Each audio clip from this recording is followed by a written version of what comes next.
could just be that sitting in a fetal position for the last 2 hours.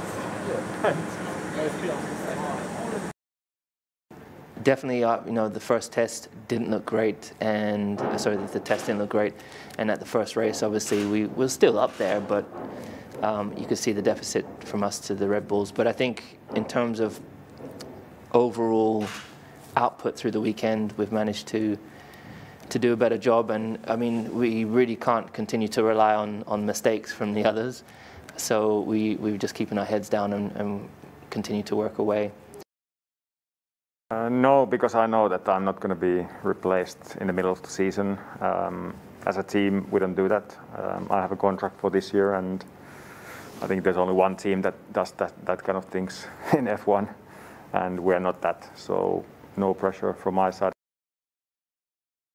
In terms of things being straightforward, qualifying and then the race, I think was a weekend where I learned the most, I'll say. It was a very complete weekend, especially that race. That race really helped me to understand a lot more the car in race conditions.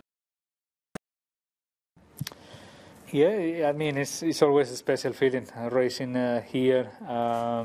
Always bring a lot of good memories and a lot of support from the fans. Unfortunately, we don't have them this weekend. We will have only a limited number that will be already welcome. But we are used to race here with more than 100,000 people on the grandstand. Also, I think in particular this year with the comeback of Fernando and me being part of Ferrari, I think this Grand Prix would have been particularly exciting, particularly full grandstands, and we are going to miss them, but hopefully they can support us from home and we can still execute a good weekend. Well, yeah, some tracks are just a bit more difficult to police, really, with track limits. And I think, we do need to find a solution. Of course, I understand, some tracks we race together with like MotoGP, and of course they want a bit different curbs to what we like.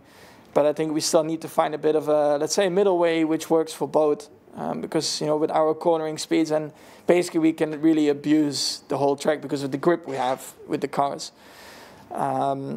Which just makes it really difficult sometimes to really judge proper track limits. Well, I think it's not a secret we expect it to be stronger this year. Obviously, for reasons we are not. So it is what it is. I think we can grow as a team. There's a lot of small things that we are looking at. We can improve, and I think the whole group is still very excited. The spirit is great. So I'm very happy where I am, despite obviously the performance not being where we all wanted it to be. But I think we've accepted that, and we try to do the best we can from there. Yeah, I think, as Esteban said, we all know Barcelona so well, and to see a bit of a change will make things interesting. Turn 10 previously was not exactly the most exciting corner, so having this slightly higher speed, more flowing, will be nicer to drive, I think. Whether it'll improve racing, I guess nobody's sure yet, but it's it's nice to have a little change. Normally this track is not one which you get that excited for, because in a normal year you kind of done 1,000 laps of testing and then it's all kind of too familiar. But I think familiar is probably good right now. I think for me, with the car and to kind of get into a circuit which I know very well. So I'm actually really looking forward to this one, and